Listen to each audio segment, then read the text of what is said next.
Hi, at Lead with Humanity, we have a number of key leadership thoughts, and this week as a team, we were tasked to pick one of them and to talk about it. The one I was tasked with was that followers change things, leaders don't. And I thought about just the simple act of breathing and how we inhale, we take a deep breath and we inhale, and therein floods the oxygen, this life-giving force. But before the next inhalation, we must follow it with an exhalation.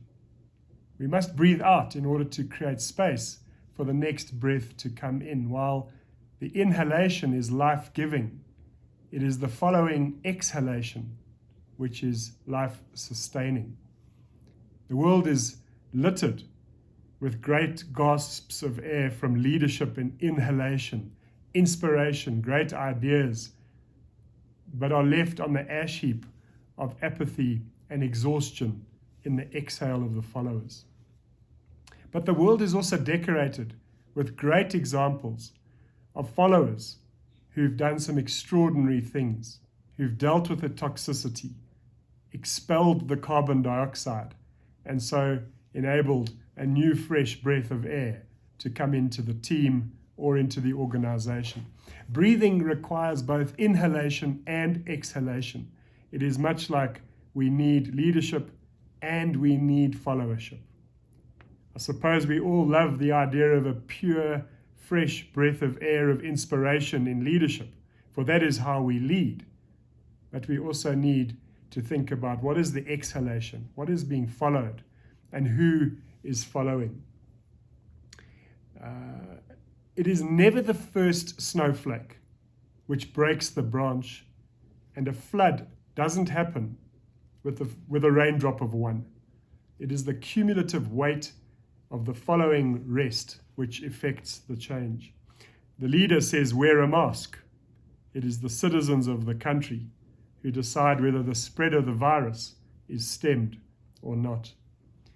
I came across a beautiful poem by a woman called Marge Piercy. It's called The Low Road, and I think she captures this magnificently well in terms of the collective. And I guess it's the collective which is the very lifeblood and oxygen of leadership. What can they do to you? Whatever they want. They can set you up, they can bust you, they can break you, they can break your fingers, they can burn your brain with electricity. They can blur you with drugs till you can't walk, can't remember. They can take your child, wall up your lover. They can do anything you can't stop them from doing. How can you stop them? Alone, you can fight, you can refuse. You can take what revenge you can, but they roll over you. But two people fighting, back to back, can cut through a mob. A snake dancing file can break a cordon. An army can meet an army. Two people can keep each other sane, can give support, conviction, love, massage, hope, sex. Three people are a delegation, a committee, a wedge. With four, you can play bridge and start an organization. With six, you can rent a house, eat pie for dinner with no seconds, and hold a fundraising party. A dozen make a demonstration, 100 fill a hall, 1,000 have solidarity and your own newsletter. 10,000 power and your own paper, 100,000 your own media, 10 million your own country. It goes on one at a time.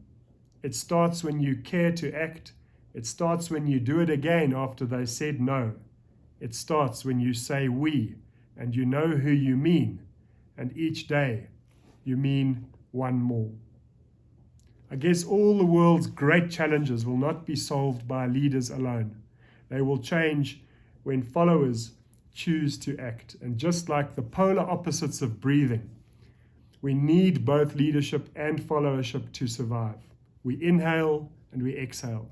We lead and we follow, often in the same short breath of any slice of life. Followers change things. Leaders don't.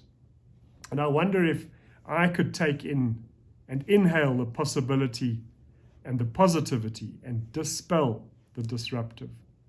When in my life have I followed with all the air in my lungs and the energy in my heart. So good luck this week as you lead and you follow.